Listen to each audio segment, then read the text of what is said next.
आदाब, जय हिंद। मित्रों, आज व्याख्यान की इस श्रृंखला में हमारे साथ पटल पर उपस्थित नारी शक्ति के रूप में आदरणीय श्वेता चक्रवर्ती जी हैं, जिसका परिचय आज की संचालक कर रही आदरणीय प्रमिला जी, जो कोषाध्यक्ष हैं संस्था की, वो आपको विस्तार से बताएंगे। मैं आप सभी दर्शकों का, श्रोताओं का हार्दिक स्वागत करता हूँ, अभिनंदन करता हूँ और आदरणीय श्वेता चक्रवर्ती जी का स्वागत करता हूँ। आभार, अभिनंदन, उन्होंने इतना व्यस्तम समय से और निकाला, उन्होंने समय लिया। आज का विषय है वर्तमान समस्याओं का आध्यात्मिक समाधान। तो मित्रों, अब मैं आग्रह करता हूँ आदरणीय प्रमिला जी से कि वो आगे का संचालन का कार्य जिम्मेदारी संभालें। आदरणीय प्रमिला जी, धन्यवाद जी। बहुत शुक्रिया अनिल जी। प्रमिला जी, आदरणीय प्रमिला जी, आप जी मेरी आवाज कार्यक्रम का आरंभ करें। बिल्कुल आदरणीय प्रमिला जी, जी जी। क्या आप मुझे सुन पा रहे हैं? जी हाँ, बिल्कुल सुन पा रहे हैं। जी जी बिल्कुल। चलिए, बहुत शुक्रिया अनिल जी आपका। और हाँ जी, आ रही है आपके। हाँ जी, आप जी शुरुआत कीजिए आप। जी जी, आज हमारा जो यह कार्यक्रम होने वाला है, आज का हमारा आभाषी व्याख्यान माला की यह 14वीं श्रृंखला है और वर्ष 2020 का यह आखिरी सेशन रहेगा। तो हम सभी जानते हैं कि बहुत ही बुरा बीता है हमारा पिछला वर्ष। यह आखिरी सेशन है, हम 2020 की विदाई करेंगे। तो बहुत ही फक्र की बात है हमारे लिए कि हम आध्यात्म की चर्चा करते हुए आज इस वर्ष को विदा करेंगे और नए वर्ष के लिए प्रार्थना करेंगे कि आने वाला वर्ष हमारे लिए प्रसन्नता और उन्नति लेकर आए। तो हमारे साथ यहाँ पर नारी शक्ति के रूप में आदरणीय श्वेता चक्रवर्ती जी मौजूद हैं, जो गायत्री अंतरराष्ट्रीय गायत्री परिवार की सदस्य हैं। परम आदरणीय श्वेता चक्रवर्ती जी, मैं आपका हार्दिक स्वागत, अभिनंदन और वंदन करती हूँ। साथ ही हमारे सभी श्रोता जो हैं, सभी का मैं पहले दिन से हार्दिक स्वागत करती हूँ। संक्षिप्त परिचय के रूप में अगर मैं कम शब्दों में कहना चाहूँ तो श्वेता चक्रवर्ती जी के बारे में मैं ये कह सकती हूँ कि आप गायत्री परिवार के उत्कृष्ट विचार क्रांति की चलती फिरती मशाल तो है ही, साथ ही अपने साथ आप अनुभव का एक बेहतरीन पुस्तकालय भी है। तो मैं कुछ और जानकारी आपके बारे में देती हूँ।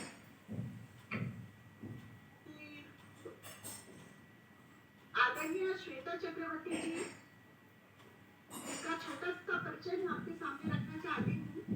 आप वाटिका नेक्स्ट इंडिया गुड़गांव हरियाणा से आती हैं। आप आध्यात्मिक अनुसंधानकर्ता हैं, एक कवित्री हैं और साथ ही विदुषी लेखिका भी हैं। साथ ही आप प्रेरणादायी वैचारिक अभिव्यक्ति के साथ जीवन शैली प्रबंधन की कुशल वक्ता के रूप में जानी जाती हैं।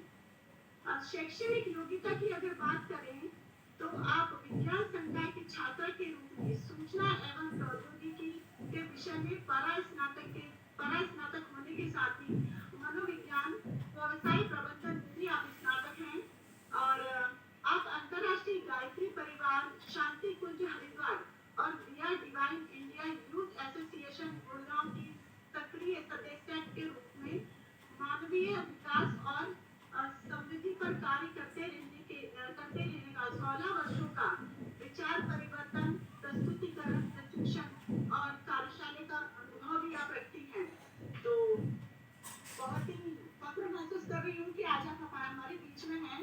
आप अंतरराष्ट्रीय गायत्री परिवार की संस्थापक, आप अंतरराष्ट्रीय गायत्री परिवार के संस्थापक, दूरदर्शी सुधारक, संत परम श्रद्धेय पंडित आचार्य श्री राम शर्मा जी की प्रमुख अनुयायियों में से एक हैं।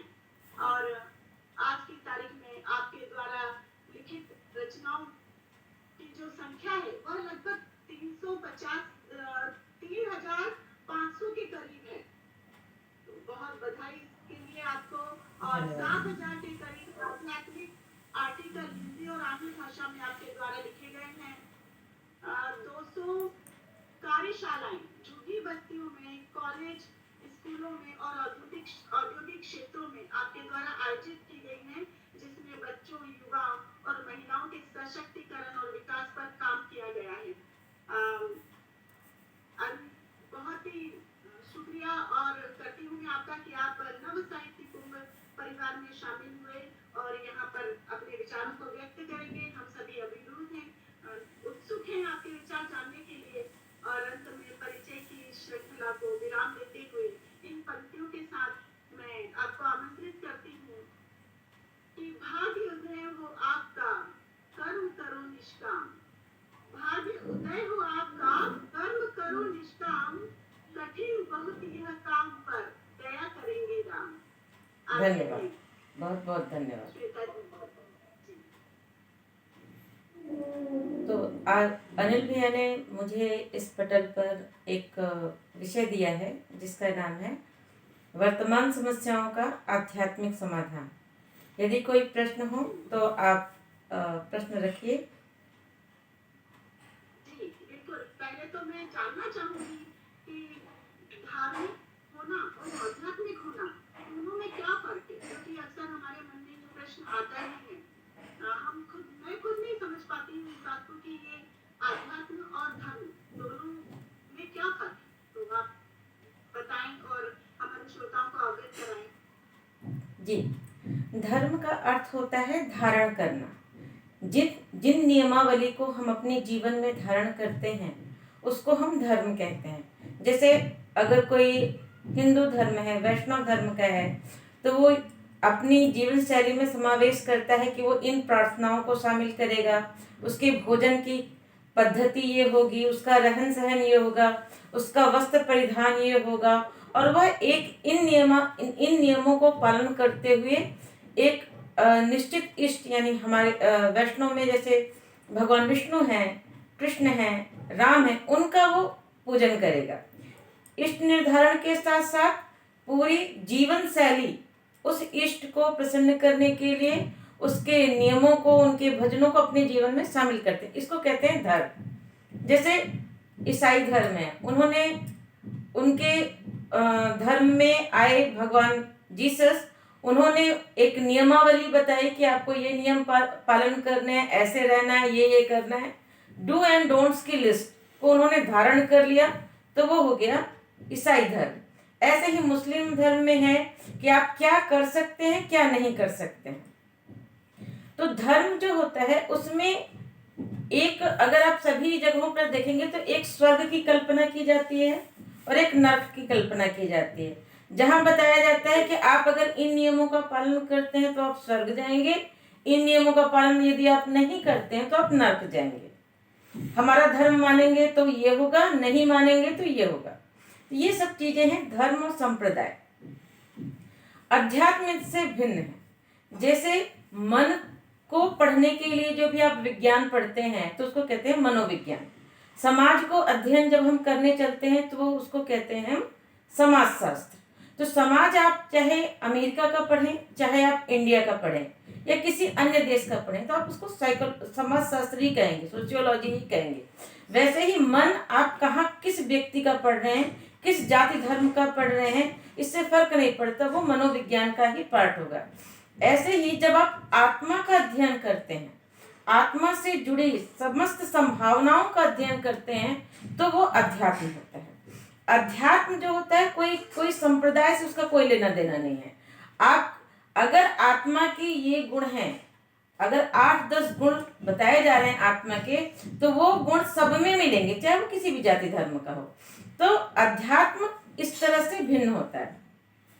अभी जैसे हमने आज का टॉपिक दिया है कि वर्तमान समस्याओं का आध्यात्मिक समाधान। यहाँ पर हम उन रूल्स को, उन सार्वभौमिक रूल्स को बताएंगे कि जिन रूल्स को अगर कोई भी धर्म विशेष का पालन करता है, किसी भी देश का व्यक्ति पालन करता है, किसी भी अन्य भाषा का व्यक्ति पालन करता है, वो सेम रिजल्ट देंगे। क्यों? क्योंकि ये एक प्रॉपर वैज्ञानिक विधि है। आध्यात्मिक मनोवैज्ञानिक विधि द्वारा इन दृष्टिकोण को आप कैसे समझ सकते हैं, अपने अंदर कैसे परिवर्तन ला सकते हैं, सेल्फ नियंत्रण कैसे कर सकते हैं, अपने भीतर फोकस कैसे ला सकते हैं, इन सभी बिंदुओं पर यहाँ पर हम चर्चा करेंगे। तो यही अंतर होता है अध्यात्म और धार्मिक में। जी जी। आध्यात्मिक होने से क्या फायदा है? क्या इससे कष्ट समाप्त हो जाएंगे? जी, अभी क्या होता है कि लोग क्या करते हैं, जैसे आप देखेंगे धर्म प्रचारक अक्सर आपको बोलते हुए सुनाई देंगे कि आप हमारे धर्म का पालन करते हैं तो आपके जीवन में सुख शांति आएगी।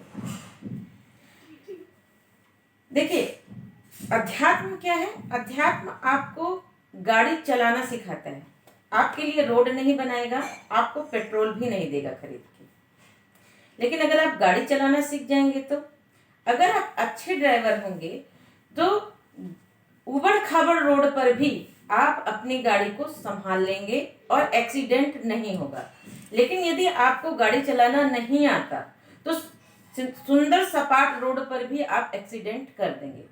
तो यदि आप आध्यात्मिक प्रैक्टिस करते हैं, अगर आप अध्यात्म सीखते हैं, अध्यात्म को समझते हैं, जानते हैं, तो आपके जीवन में क्या होगा? समस्याएं तो आएंगी, लेकिन समस्याओं को हैंडल करने का जो आपका तरीका होगा वो बेहतर होगा।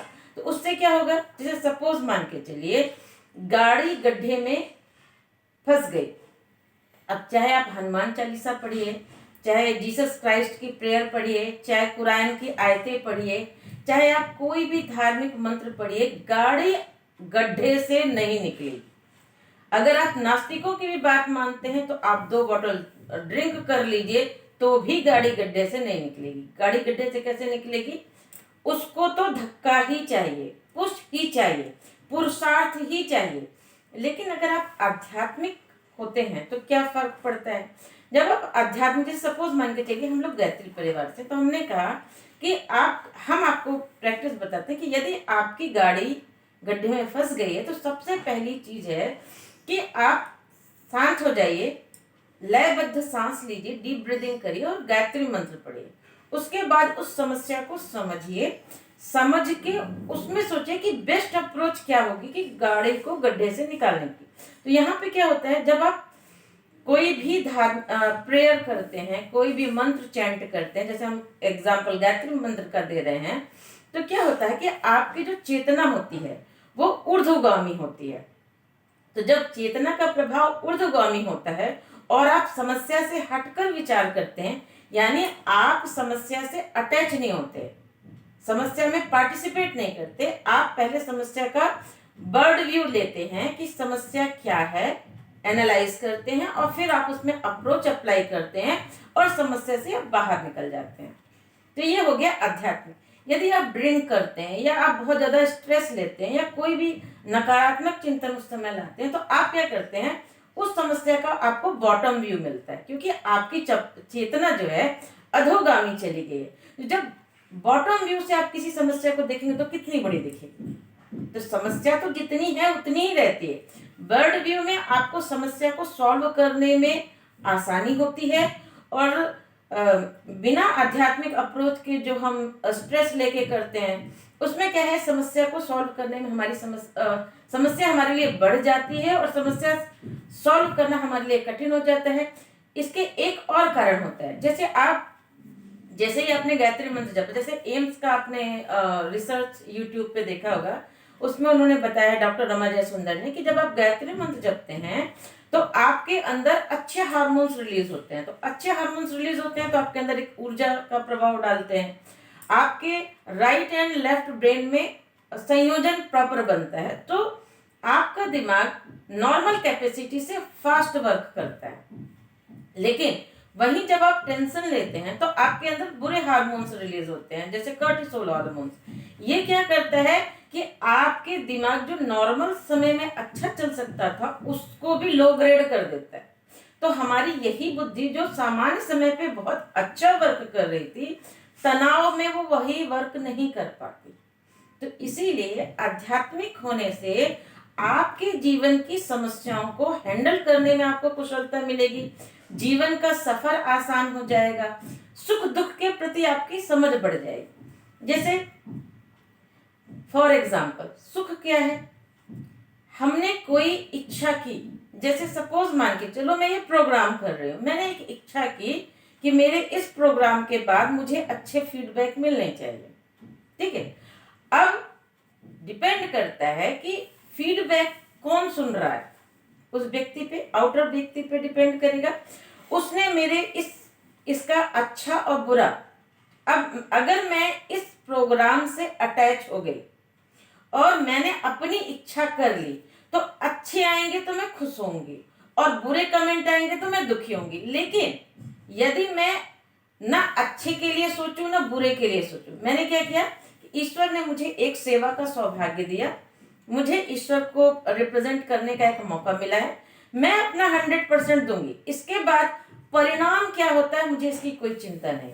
कर्मण्येवाधिकारस्ते मा फलेषु कदाचन।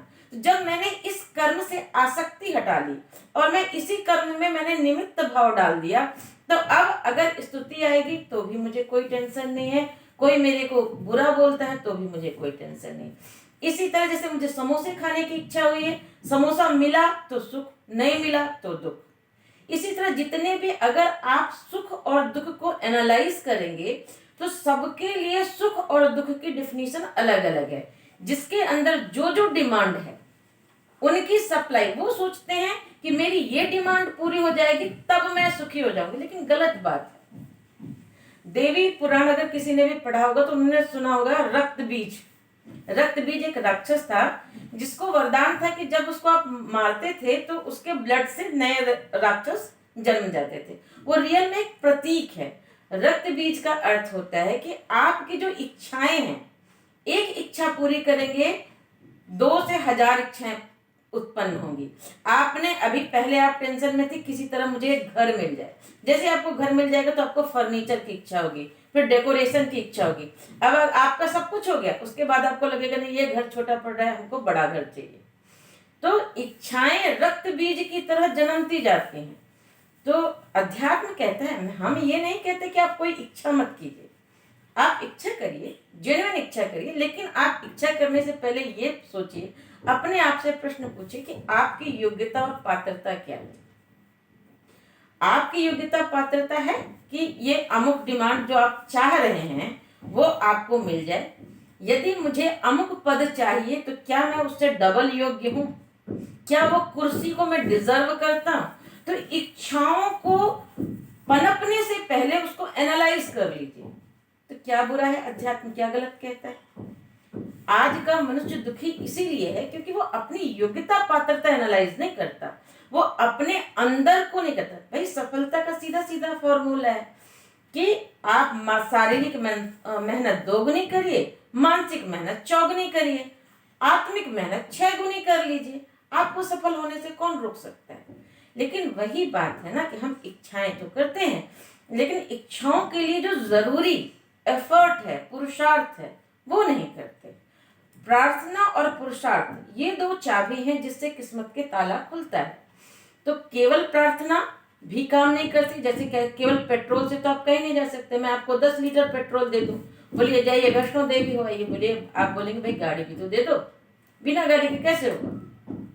उसी तरह प्रार्थना से आपको शक्ति मिलेगी, ईंधन मिलेगा, लेकिन गाड़ी तो चाहिए, पुरुषार्थ तो चाहिए, क्योंकि संसार है, भगवान ने यहाँ पे संसार में सबको बनाया।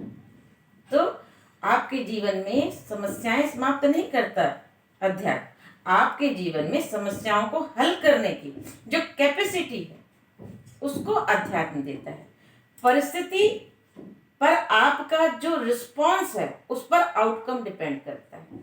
अब बरसात तो सबके लिए कॉमन है। अब लोग कहते हैं भगवान हमें दुख दे रहा है, भगवान तो बरसात सबके लिए कर रहा है। भगवान दुख नहीं दे रहा है, दुख ये है कि जिनके पास घर नहीं होगा वो दुखी होंगे, जिनके पास घर होगा वो उसी बरसात का आनंद ले रहे होंगे। जिनकी मन स्थिति अच्छी होगी वही बरसात उनको रोमांटिक लग रही होगी, जिनकी मन स्थिति खराब होगी वही बरसात उनको इरिटेटिंग लग रही होगी। बरसात कुछ नहीं करे, भगवान तो एक काम कर रहा है, टास्क है, उस पर हमारी क्या प्रतिक्रिया है उस पर बहुत कुछ डिपेंड करता है। अगला प्रश्न पूछिए। मैं ये पूछना चाहती हूँ, जैसे अभी आपने कहा कि गाड़ी अचानक गड्ढे में फंस गई या इस तरह की कोई अचानक हमारे ऊपर जो विपत्ति आ जाती है, उस समय इंसान इतना घबरा जाता है कि उसे कुछ समझ में नहीं आता, ये समझदारी वाली बातें वो सब भूल जाता है। ये सामान्य बात है कि होता ही है ऐसा, उसे कुछ समझ में नहीं आता। ऐसी परिस्थिति में जो ज्ञान की बातें होती हैं वो तो आती ही है। किस तरह से मन को शांत किया जाए या किस तरह से समझदारी से काम लिया जाए, आध्यात्म यहाँ पर कैसे लाभदायक होगा?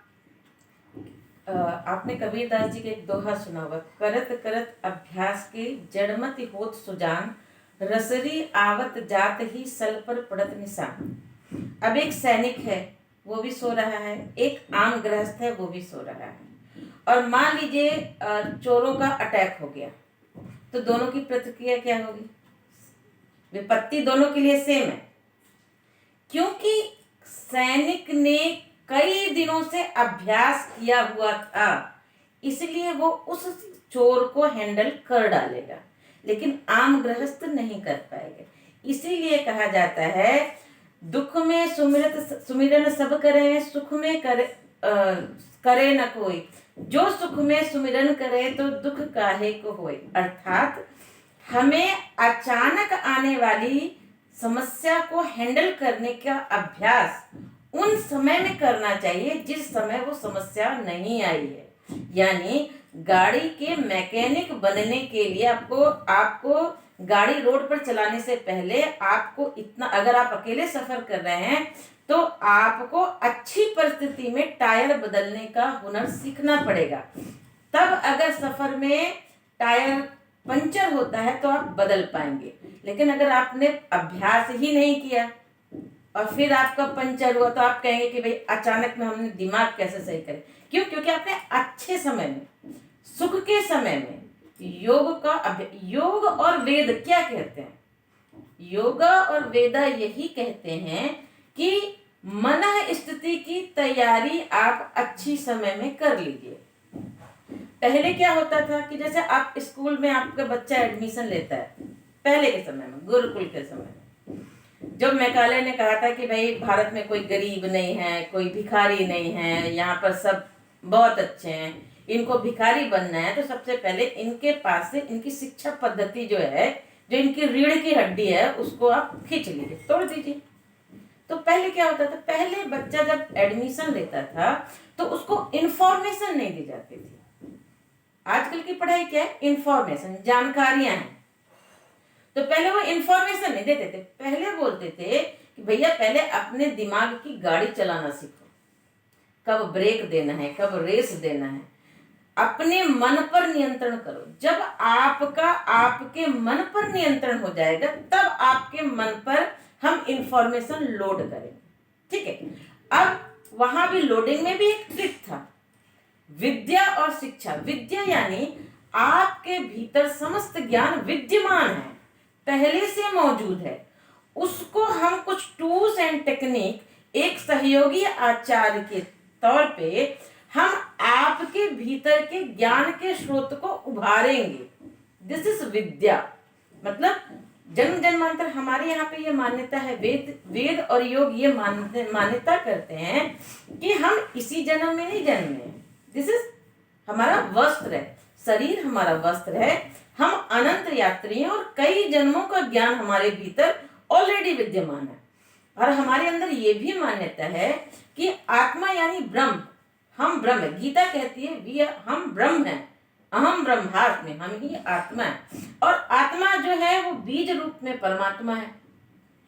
नर से नारायण बनने की पूरी प्रोसेस हमारे पास है। विवेकानंद जी कहते हैं हमारे अंदर देवत्व की संभावनाएं हैं। तो वो कहते हैं भाई तुम्हारे अंदर समस्त शक्तियां, समस्त ज्ञान है, हम आपको केवल हेल्प करेंगे। जैसे एक हैंड पंप है, बहुत दिनों से उसमें पानी नहीं आ रहा है, हमने 4 बोतल पानी उसमें डाला और चलाया, तो नीचे के पानी से उसको जुड़ना है। हम ये नहीं कर रहे हैं कि हम एक टंकी आपके सिर पे सीमेंट की रख दिए और बाहर से वाटर सप्लाई कर रहे हैं, पानी बंद हो गया तो इंफॉर्मेशन गई। तो आज की शिक्षा क्या है? बच्चों को इंफॉर्मेशन डालती है। लेकिन प्राचीन वेद युग क्या कहता था कि आपके भीतर जो विद्यमान है उस ज्ञान को आपको निकालना है। तो इसीलिए क्या होता था कि बच्चे पहले से ही मन पर नियंत्रण रखते थे। तो अचानक कोई भी समस्या आती है, आप हैंडल कर सकते हैं।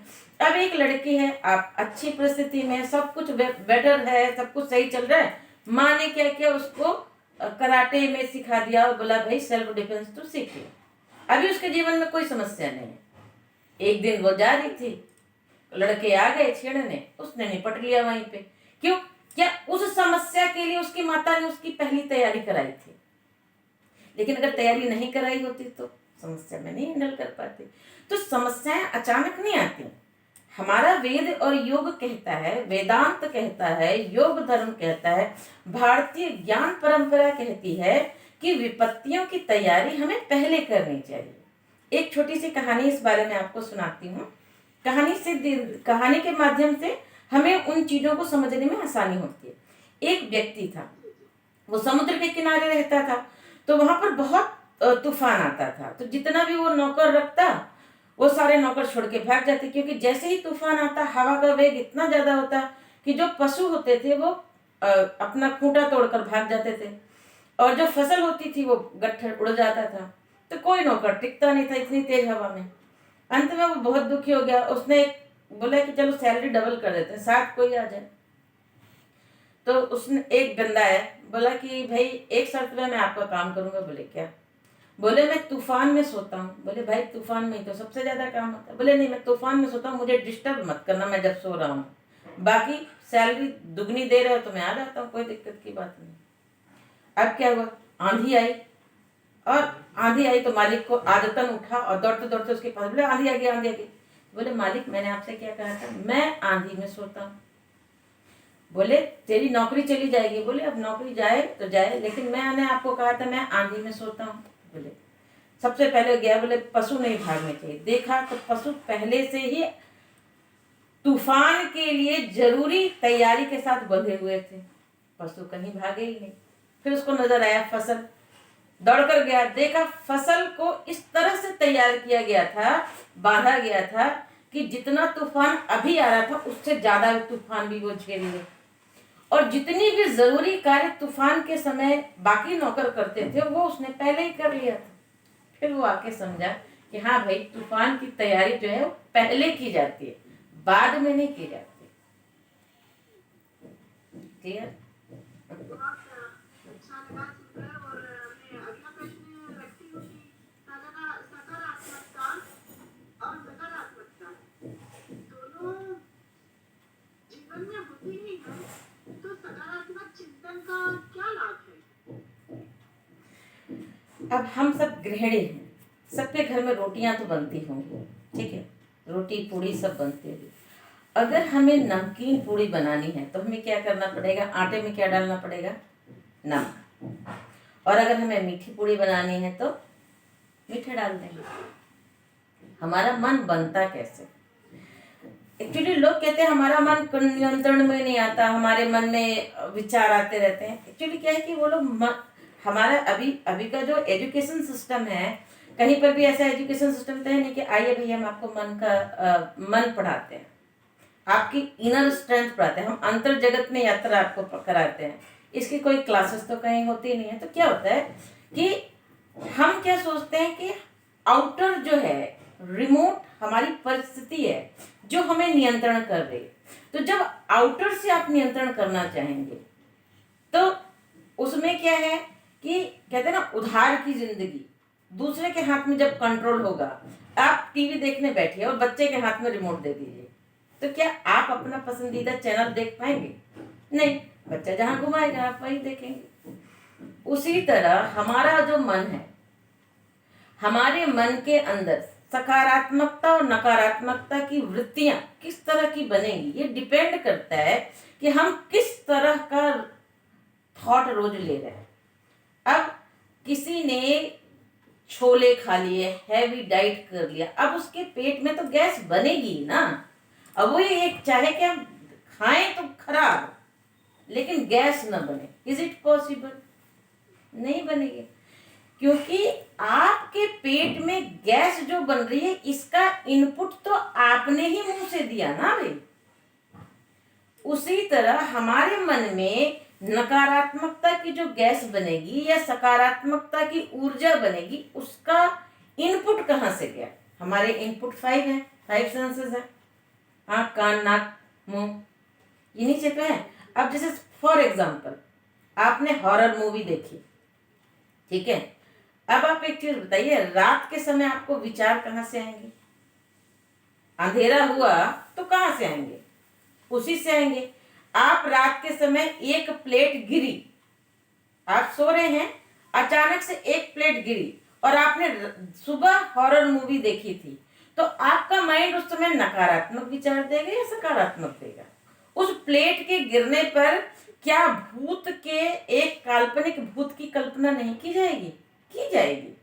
अच्छा ठीक है, आपने सुबह क्या किया? आपने एक सत्संग किया, सत्संग किया आपने, कोई श्रीमद् भागवत गीता, सपोज मान के चलिए आप श्रीमद् भागवत गीता पढ़ रहे हैं, आपने कोई नकारात्मक डरावना कुछ देखा ही नहीं, अब प्लेट गिरी होगी, आप सोते सोते कहेंगे बिल्ली होगी, चूहा होगा, कंबल ओढ़ेंगे, सो जाएंगे।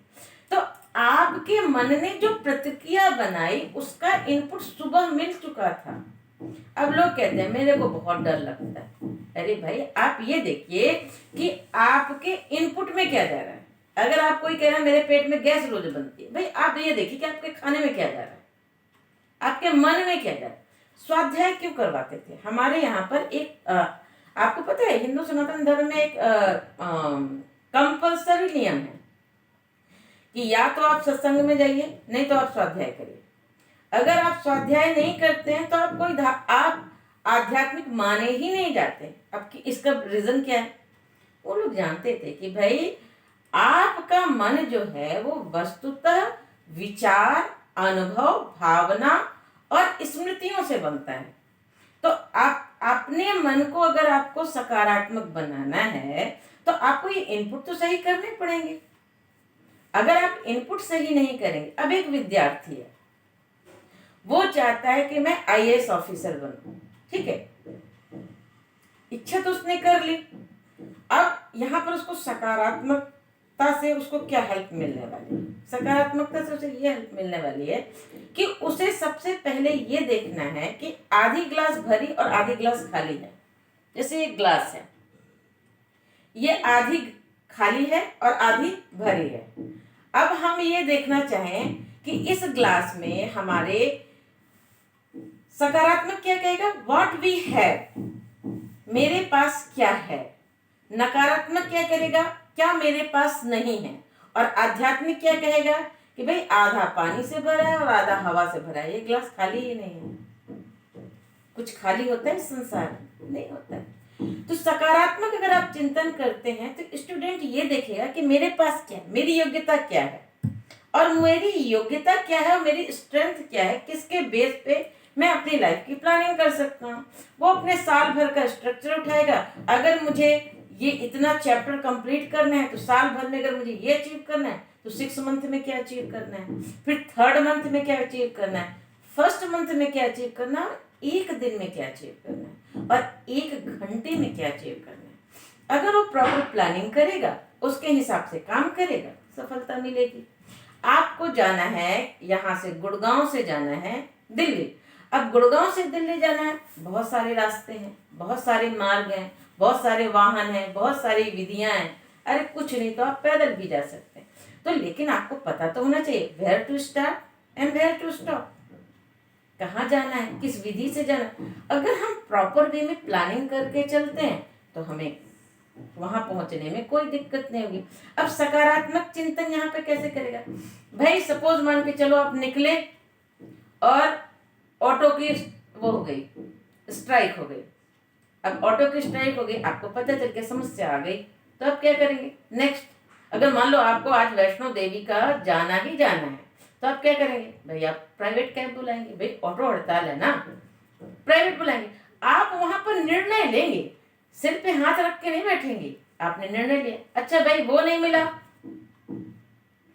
लेकिन होता ये है कि अगर नकारात्मकता भरी हुई होती है बहुत ज्यादा इंसान में, अगर थोड़ी देर अगर जो वक्त है रुकने का परिवार के लोगों का, अगर वो थोड़ा लेट हो जाते हैं, फोन नहीं लग रहा है, मान लीजिए अगर कोई लेट हो गया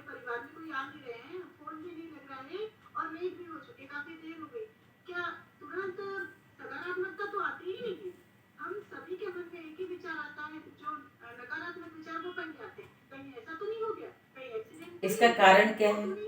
इसका कारण क्या है? इसका कारण क्यों है? क्योंकि हम जो सवेरे न्यूज देखा होगा कि फलाना जगह एक्सीडेंट हो गया, उसने सुबह इनपुट क्या लिया? एक्सीडेंट का, ठीक है। अब आजकल चारों तरफ न्यूज चल रही है, आप इसमें देखिए तो हर जगह क्या है? अपराध, एक्सीडेंट, मृत्यु, मर्डर। आपके दिमाग में भय पहले से विद्यमान है। वही वाली बात है ना कि आपने दिन में हॉरर मूवी देखी है, तभी प्लेट गिरने पे आपको भूत दिखेगा। अगर हॉरर मूवी नहीं देखी है, मन में नकारात्मकता पहले से प्रवेश नहीं है, तो अगर और दूसरी चीज क्या होती है? हम जिससे अथाह प्रेम करते हैं, कभी उसका सही नाम नहीं लेते। अगर आप किसी से बेइंतहा प्यार करती हैं, अगर आप अपने बच्चे से बेइंतहा प्यार करती हैं, कभी उसका सही नाम नहीं लेंगी, बेटा, बाबू, कुछ भी करेंगी, ठीक है। और जिससे आप घृणा करेंगी बेइंतहा, उसका भी आप कभी सही नाम नहीं लेंगे। जैसे कहेंगे कुत्ता, कुछ भी गालियां देंगी, ठीक है। रीजन बिहाइंड दैट कि हमारे जो विचार हैं, जिसके अंदर हमारी स्ट्रांग भावनाएं अटैच हो जाती हैं, वहां पर हमारा दिमाग का फंक्शन प्रॉपर नहीं चलता, नॉर्मल वे में नहीं चलता, जैसा आम समय में चलता है। अगर जिससे आप नफरत करती हैं वो लेट होगा, तो बोलेगे, आप डेफिनेटली कहेंगे, अरे वो कुत्ता कहीं नहीं मरने वाला, वो जरूर आ जाएगा, यहीं कहीं होगा। क्यों? क्योंकि आप उससे इतनी घृणा करती, इतनी नफरत करती हैं कि उसके खोने का आपको कोई भय नहीं है। वहीं आपका बच्चा अगर लेट होता है, क्योंकि आपको उसके खोने का भय है, उसके कुछ होने का भय, आप उससे अटैच हैं। गीता में क्या कहा जाता है? कर्म करो, फल की चिंता मत करो। रिश्ते बनाओ, माँ बाप, भाई बहन, सब कुछ है, लेकिन उनके साथ अटैच मत हो, निर्लिप्त रहो, डिटैच रहो, क्योंकि योग रहो, कीचड़ में रहो लेकिन कमल की तरह खिलो। अब जब आप डिटैच रहेंगी, तब आप क्या करेंगे? जैसे अगर बच्चा लेट हो रहा है, होगा कहीं पर, होगा, आ जाएगा, क्योंकि आप उसके साथ इतनी ज्यादा अटैच हैं कि आपको उसके खोने का इतना भय है कि आप उसके लिए कुछ भी अच्छा नहीं सोच सकती। क्यों? क्योंकि जैसे ही बच्चा आपसे दूर जाता है, वहां पर आप और आपके बच्चे के बीच में तुरंत भय प्रवेश कर जाता है। और यह हमारी रेगुलर हैबिट के कारण होता है। क्यों? क्योंकि बचपन में आपने माता को देखा, वही काम कर रही थी, वही भय, वही डर, वही सारी चीजें। आसपास देख रहे हैं, वही भय, वही डर, वही सारी चीजें। जब आप जैसे वातावरण में आपने बचपन गुजारा है, जैसे संस्कार आपको बचपन से मिले हैं, वही आपको बड़े में। अब अगर आप मान लीजिए आप सैनिक होती, तो आपको अगर सैनिक के संस्कार दिए जाए, आपकी माता सैनिक होती और आप भी सैनिक, और आपका बच्चा लेट कर रहा है, तब आप क्या कहेंगे? आ जाएगा कहीं, वही होगा। प्रेम वही है, लेकिन आपके अंदर वहां पर प्रेम के साथ क्या है? साहस है। जब प्रेम के साथ भय है, तो आपको आज के समय में, देखिए बुरा मत मानिए, आज के समय में लोग किसी को खोने से नहीं डरते हैं, उसके साथ हमारे कितने बेनिफिट्स जुड़े हैं उस पर दुख होता है। फॉर एग्जाम्पल, अगर कोई 6 महीने से बीमार कोमा में व्यक्ति है, जिस पर घर का बहुत खर्चा हो रहा है, उसकी मृत्यु पर लोगों का कोई आंसू नहीं आने वाला। वहीं ऐसा व्यक्ति अगर घर का चला जाए, जो इनकम करके देता था, जिसके रहने से हमें सुख सुविधा ऐसो आराम मिल रहा था, हम ज्यादा रोएंगे। क्यों? क्योंकि वहां रोने से उस व्यक्ति के जाने और आने से कोई फर्क नहीं पड़ता। जहां स्वार्थ सधता है, वहीं रिश्ता नभता है। ये कलयुग है। हम अपने बच्चे को अपना मानते हैं, इसलिए उससे ज्यादा दर्द होता है। 2 बच्चे गिर जाएं, मैं आपको, और किसी और की बात नहीं, मैं अपनी बात बता रही हूँ, मैं आध्यात्मिक हूँ। 2 बच्चे गिर जाएं, एक मेरा बच्चा गिर जाए और एक दूसरे का बच्चा गिर जाए, अगर मेरे अंदर उतनी संवेदना मेरी नहीं जगी है, मैं उतने हर कण कण में परमात्मा को नहीं देख रही हूँ और प्रत्येक जीव से नहीं जुड़ी हूँ, तो मुझे दोनों बच्चों में प्रेम नहीं होगा। मेरे बच्चे की चोट मुझे पीड़ा देगी, दूसरे के बच्चे की चोट मुझे पीड़ा नहीं देगी। तो ये सारी चीजें जो हैं, वो हमारे भीतर क्या है, हम वही अनुभव करते हैं जो हमारे भीतर है। जैसे आपका मूड बहुत अच्छा है और कोई आके आपको गुलाब का फूल दे दे, आप रोमांटिक हो जाएंगे। क्यों? क्योंकि आपका मन अच्छा है, इसलिए वो गुलाब सुंदर है। अब आपको बहुत बड़ा बुरा लगा हुआ है और उसी समय आपको कोई गुलाब दे दे, क्या बकवास दे के रखा है, इससे अच्छा तुम कुछ ऐसा सामान देते थे जो घर में यूज हो जाता। अब क्योंकि वहां आपके पास अंदर रोमांच नहीं है।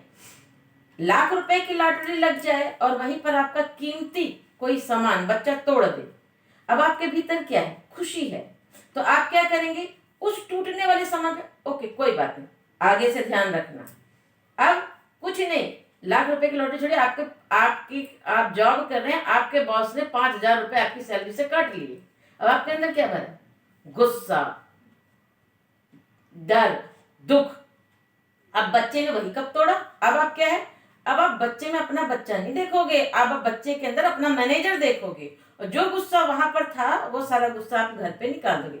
उस बच्चे ने तोड़, दंड तो उसका इतना बनता था, लेकिन दंड हमने कितना दिया, इतना दिया। क्यों इतना दंड दिया, क्योंकि हमारे भीतर जो भरा था वही बाहर निकला। संत लोग कहते हैं कि भाई जब आप फलदार वृक्ष बन जाते हो तो डालियां झुक जाती हैं, पत्थर मारते हो, फल क्या, वृक्ष क्या देता है आपको, फल देता है। 3 गुब्बारे रख लीजिए, एक में हवा भर लीजिए, एक में पानी भर लीजिए, और एक में रंगीन वाटर भर लीजिए। अब सुई से आप तीनों में चुभोइए, सुई मतलब पेन, कष्ट, कोई परेशानी, घटना, लेकिन जिसके अंदर जो भरा है वही निकलेगा। हमारे मन की हमने कैसी तैयारी करी है, हमने अपने मन की क्या कंडीशनिंग की है, उस पर डिपेंड करता है कि हमें क्या सकारात्मक क्या नकारात्मक हो। तो इसके लिए हमारे वेदों में कहा गया है, हमारे योग में कहा गया है कि आपको 3 चीजें रेगुलर करनी चाहिए। 5-5 मिनट कर लीजिए, 10-10 मिनट कर लीजिए, और कहा तो ये जाता है कि आपकी जितनी उम्र है उतने मिनट आपको मेडिटेट करना चाहिए। जरूरी नहीं कि आप भगवान के सामने ही बैठ के मेडिटेट करिए। जैसे आप सोफा में बैठी हैं, अपनी एज आपको पता ही है, आप उतने एज के हिसाब से सोफा में कमर सीधी कर लीजिए। कमर को सीधी रखना जरूरी है, क्योंकि हमारे जो चक्रास हैं उसी इड़ा पिंगला नाड़ी के, और उस पे सीधे होने पे ही ज्यादा अच्छे से उसमें ऊर्जा को संचालित करते हैं। जैसे पाइप मुड़ी हो तो पानी नहीं जाता, पाइप सीधी हो तो पानी जाने में आसानी होती है। तो ऊर्जा के संचरण के लिए बैकबोन हमारी सीधी होनी चाहिए। आती जाती श्वास पे आप ध्यान करिए, और आप भावना करिए कि ब्रह्मांड में जो ऊर्जा व्याप्त है वो आपके भीतर प्रवेश कर रही है और आपके अंदर से सारी नकारात्मकता को बाहर ला रही है। एक आप ये कर लीजिए।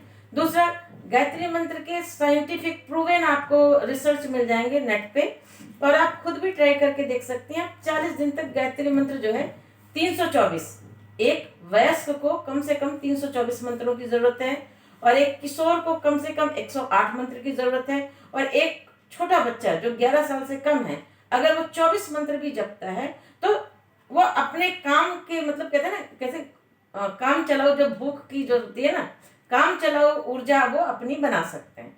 तो अब देखिए, अगर आप रेगुलर 40 दिन तक करके देखिए, आप जो सब्जेक्ट पहले पढ़ते थे, जो मैथ आप पहले पढ़ते थे, उसको सॉल्व करने में आपको जितना टाइम लगता था, अगर आप गायत्री मंत्र चैंटिंग करते हो, ये मेडिटेशन जो मैंने आपको बताया वो करते हैं, तो आप मान के चलिए वो टाइम कट शॉर्ट हो जाएगा, क्योंकि आपकी ब्रेन की कैपेसिटी बढ़ जाएगी। तो नकारात्मक, हाँ जी, ये जो आपने अभी संख्या बताई 324 और जो भी, तो ये एक दिन में, और सबसे बेस्ट टाइम होता है, देखिए हमारा ब्रेन जो होता है जब आराम कर कर उठता है उस पर्टिकुलर टाइम पे वो बहुत फ्रेश होता है। उस पर्टिकुलर टाइम पे अगर आप चैंटिंग करते हैं, मैं आपको नहीं कह रही कि आप नहा धो के पूरा पूजा करके करिए या कुछ करके, आप बिस्तर पे बैठे बैठे चैंटिंग कर लीजिए, कुछ नहीं, बिस्तर पे बैठे बैठे कर लीजिए, आप मौन मानसिक जप कर लीजिए। आपके अंदर के जो अच्छे हार्मोन्स होंगे ना, वो मॉर्निंग में बहुत अच्छे से रिसाव करते हैं, और उसका रिजल्ट आपको पूरे दिन देखने को मिलेगा। और तीसरी चीज आपको क्या करनी है, एक तो मैंने आपको कहा चैंटिंग गायत्री मंत्र की, दूसरी मैंने आपको कहा ये क्या कहते हैं मेडिटेशन, और तीसरा आप क्या करिए, स्वाध्याय कर लीजिए, कोई भी अच्छी बुक्स सोने से पहले पढ़कर सोइए। जैसे क्या है कि आप खाना कितना भी टेस्टी खाओ, लास्ट जो बाइट होगी अगर वो कड़वी हुई तो आप कितना भी टेस्टी खाना खाए हो आपका मुंह खराब होगा, और अगर लास्ट बाइट कोई गुलाब जामुन है या कुछ है तो वो असर करेगा। वैसे ही हम पूरे दिन को कंट्रोल नहीं कर सकते, लेकिन सोने से पहले अपने ब्रेन में क्या प्रोसेस होगा ये हम डिसाइड कर सकते हैं। तो सोने से पहले आप मोबाइल में कुछ अच्छा सा पढ़ लीजिए, एक आर्टिकल पढ़ लीजिए या कुछ भी पढ़ लीजिए, कोई धार्मिक पुस्तक है, जैसे मैं सजेस्ट करती हूँ श्रीमद् भगवद गीता का एक श्लोक पढ़ लीजिए, मेरा बेटा छोटा है, मैं उसको बोलती हूँ भाई 3 श्लोक पढ़ ले, ज्यादा नहीं, हिंदी में श्लोक का 3 अर्थ पढ़ ले। उससे क्या होगा कि जो तेरा लास्ट में ब्रेन में जो तुमने डाला वो रात को सोते समय प्रोसेसर, तुमने दिन भर कितनी टीवी देखी, क्या देखा, क्या खेला, कहाँ किससे बात की, मुझे कोई फर्क नहीं पड़ता, लेकिन रात को तुम्हारे सोने से पहले अच्छे विचार तुम्हारे ब्रेन में होने चाहिए सोने से पहले। तो उससे क्या होता है कि जब आप अच्छा पढ़कर सोते हो तो जो आपने 8 से 10 घंटे जो आप सो रहे हो, 6 घंटे जो आप सो रहे हैं, आपका ब्रेन लास्ट वाला ही प्रोसेस करता है, दिन भर का नहीं प्रोसेस करता, लास्ट वाला सबसे अच्छा प्रोसेस करता है। आप विश्वास मानिए, जो लोग कहते हैं हम ना सोते हैं तो हमको सुबह उठा नहीं जाता, बिस्तर से चिपक जाते हैं, उनको खुद देखिए कि उनके अंदर कितनी सकारात्मक ऊर्जा आ जाएगी, क्योंकि मिक्सी है भाई, लास्ट जो आप डालोगे उसी की गमक रहेगी। आपका ब्रेन क्या प्रोसेस करेगा? हमारा ब्रेन कभी नहीं सोता, हमारा ब्रेन सोते समय भी एक्टिव होता है, हमारे हार्ट, हमारे पूरे बॉडी के इतने सारे संयंत्र हैं वो सोते समय चलते रहते हैं ना भाई। हार्ट बंद हो गया तो सुबह हम उठेंगे क्या? नहीं उठेंगे। तो जो सकारात्मकता है हमारे अंदर, वो हम लास्ट जो थॉट देके सोते हैं वो कर सकते हैं। और जिनको जैसे सपोज मान के चलिए, जैसे बच्चों में जो आपने कहा कि बच्चे दूर चले जाते हैं, हमें टेंशन हो जाती है, आप एक छोटा सा प्रयोग करके आप देख सकते हैं अपने सकारात्मक चिंतन का, कि आप ये डिसाइड कर सकते हैं जब सुबह उठते हैं तो 5 चीजों के लिए भगवान को थैंक यू बोल दीजिए, ओनली 5। क्या? हम जिंदा हैं, सबसे बड़ी खुशी की बात है ना भाई। लाखों लोग कोरोना में मर गए, बहुत सारे लोग मरते हैं, हम जिंदा हैं और हमारे प्रियजन जिंदा है, ये कितनी बड़ी खुशी की बात है। इसके लिए भगवान को थैंक यू बनता है, थैंक यू दे दीजिए। दूसरा, हम देख सकते हैं, सुन सकते हैं, बोल सकते हैं, सोच सकते हैं, इसके लिए भी थैंक यू बनता है। ठीक है, हम अपने पैरों के बल पर चलकर ही बिस्तर से उतरेंगे, कितना बड़ा थैंक यू बनता है। इस तरह ऐसी छोटी छोटी 5 चीजों के लिए सुबह थैंक यू बोल दीजिए। आप विश्वास मानिए कि जब आपको थैंक यू बोलने की आदत पड़ जाएगी, भगवान को आभार व्यक्त करने की आदत हो जाएगी, तो अगर आपका बच्चा लेट हो रहा है तो आप क्या कहेंगे? थैंक यू भगवान, आप हमारे बच्चे को सकुशल घर पहुंचा देंगे। फिर विश्वास मानिए आपके अंदर कोई भय आएगा ही नहीं। क्यों? क्योंकि भय को रिप्लेस कर दिया है साहस ने। आप बताइए, सूर्यास्त के बाद अंधेरा आएगा ना? ये डेफिनेट है। कोई ऐसा कह सकता है कि सूर्यास्त के बाद अंधेरा नहीं होगा? आप क्या करते हो? प्रकाश की व्यवस्था कर लेते हो। जिसके पास लाइट है वो बल्ब जला लेता है, जिसके पास लाइट नहीं है वो मोमबत्ती जला लेते हैं, आदिवासी लोग दिया जला लेते हैं। तो हम अंधेरे को नहीं देखते हैं, हम क्या करते हैं, हमारी क्या तैयारी है।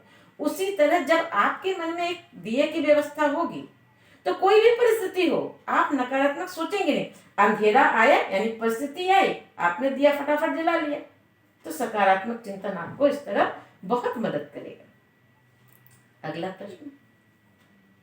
मैं ये पूछना चाहती हूँ कि आध्यात्मिक होना, आपने अभी बताया स्वाध्याय, चिंतन और जो भी सारी बातें बताई, अगर हम आध्यात्मिक होते हैं तो क्योंकि हमारा जीवन समस्याओं से घिरा हुआ है, तो गृहस्थी में और जॉब नौकरी वगैरह में क्या इसमें कोई व्यवधान आएगा? देखिए, आध्यात्मिक से आपको लाभ मिलेगा। कैसे? आप कंपनी चूज कर सकते हैं, अपना बॉस चूज नहीं कर सकते। मैनेजर कौन होगा आप चूज नहीं कर सकते। आप इंटरव्यू में डिसाइड कर सकते हैं कि आपका मैनेजर कौन होगा? नहीं, आप कंपनी चूज कर सकते हैं, राइट। और मैनेजर के अच्छे बुरे होने से उस कंपनी में आपके काम करने पर बहुत बड़ा फर्क पड़ता है, करेक्ट? एम आई राइट? आप लव मैरिज में अपना जीवन साथी चूज कर सकते हैं, उसके मम्मी पापा चूज कर सकते हैं? नहीं भैया, मम्मी पापा देख के तभी लव करेंगे, ऐसा कर सकते हैं? नहीं। ऑफिस में बॉस और घर में सास आप डिसाइड नहीं कर सकते, यू कैन नॉट चूज।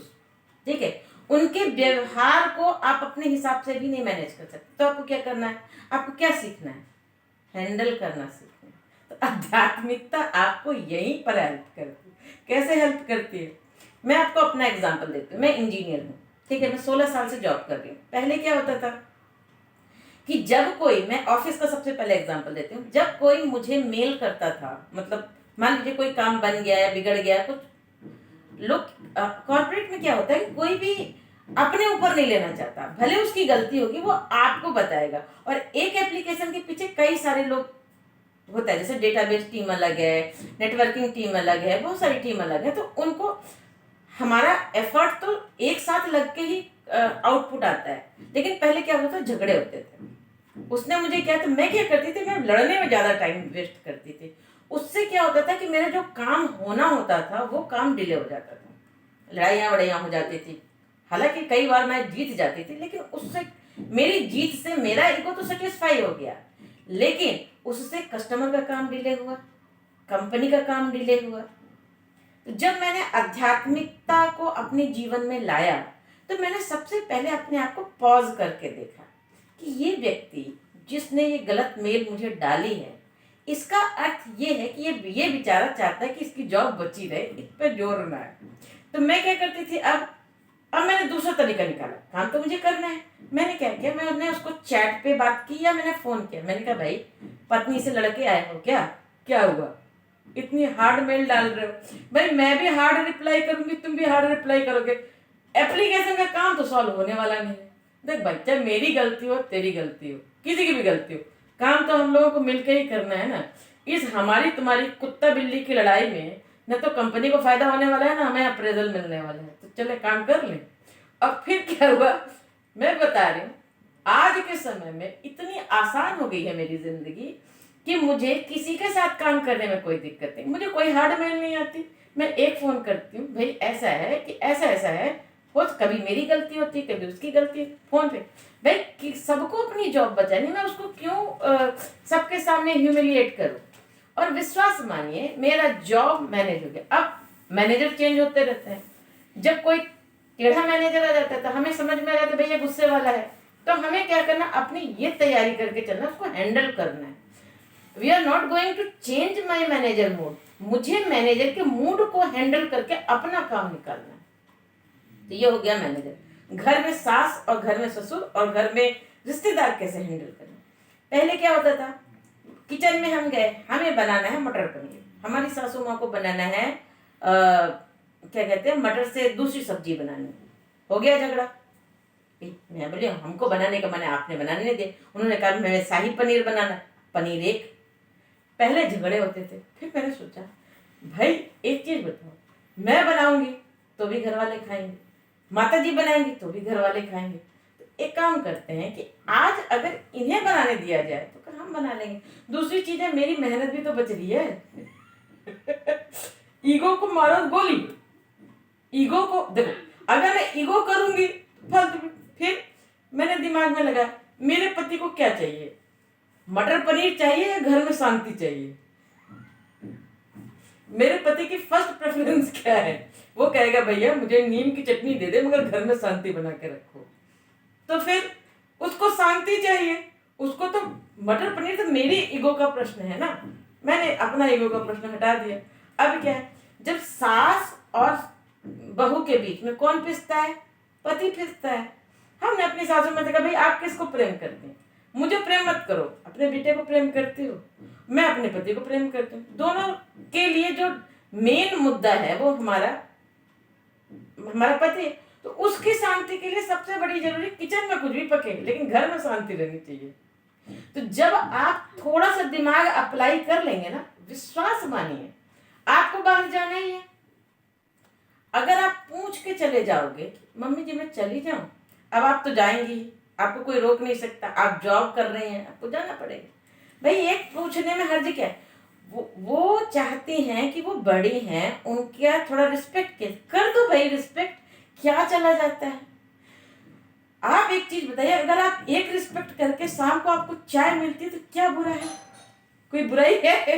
कोई बुराई नहीं। मैं बता रही हूँ, घर में पहले शादी के बाद बहुत झगड़े हुए, और शादी के बाद जब मैंने आध्यात्मिक अभ्यास शुरू किया, विश्वास मानिए वही घर है, वही रिश्ते हैं और बड़े प्यार से चलते हैं। अब नेक्स्ट क्या है, पहले क्या होता था कि लोग जैसे कुछ गिफ्ट दिए तो मैं क्या करती थी, तराजू लेके चलती थी। इसने इतना मेरे लिए किया तो मैं इसके लिए इतना ही करूंगी, इससे ज्यादा नहीं करूंगी। तो पहले क्या था, ईर्ष्या जलती थी, डाह जलता था और बहुत सारी चीजें। अब क्या है, जब मैंने आध्यात्मिकता को अपने जीवन में लाया तो मैंने क्या किया, भाई वो अपनी औकात से दे रहे हैं, मुझे मेरी औकात से देना है। मैं कितना कर सकती हूँ, मुझे अपना देखना है। अब मैंने दूसरों को देखना ही छोड़ दिया। अब उसने, अगर कोई अमीर व्यक्ति ने मेरे बच्चे के गिफ्ट में 1000 रुपए दिए और किसी गरीब ने 100 रुपए के दिए, तो अब मैं उसके हिसाब से उसको गिफ्ट नहीं देती। मेरा क्या बजट है, अगर मेरा 700 का बजट है तो अमीर को भी 700 देती हूँ, गरीब को भी 700 देती हूँ। तो वहां पे क्या है, मैंने दूसरों को देखना ही छोड़ दिया, मैंने अपने हिसाब से देखना किया। मेरा बजट क्या कहता है मैं कितना गिफ्ट दे सकती हूँ।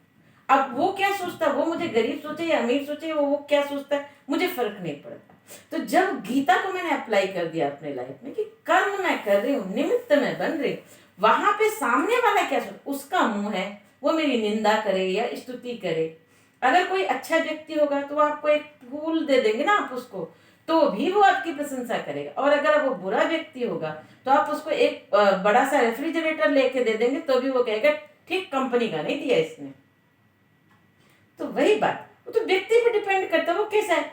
अब कुत्ते के मुंह से आप संगीत नहीं सुन सकते, सुनेंगे तो कोयल के मुंह से ही ना, कौवे के मुंह से नहीं सुन सकते। कौन व्यक्ति कैसा है वो अपने हिसाब से बिहेवियर करेगा। पहले क्या था, पड़ोसियों के साथ में बड़ा एडजस्ट था, वो ऐसे है वो ऐसे है। अभी क्या है, अगर कोई मेरी गलती होती है, हाँ भैया सॉरी, दूसरे की गलती, हाँ भैया आप ये देख लो। क्यों लड़ना भाई, कि अपने पास 24 घंटे हैं, मेरे पास 24 घंटे में अपनी एनर्जीज को क्यों बर्बाद करूं। तो जब मैंने दूसरों को देखना हटा के अपने आप को, कहते हैं हमारे परम पूज्य गुरुदेव का एक बड़ा अच्छा सा मोटो है, अपना सुधार ही संसार की सबसे बड़ी सेवा है। हम सुधरेंगे युग सुधरेगा, हम बदलेंगे युग बदलेगा। और विश्वास मानिए इस मैटर से मैं अपने जॉब में भी सुखी हूँ, मैं अपने घर में भी सुखी हूँ।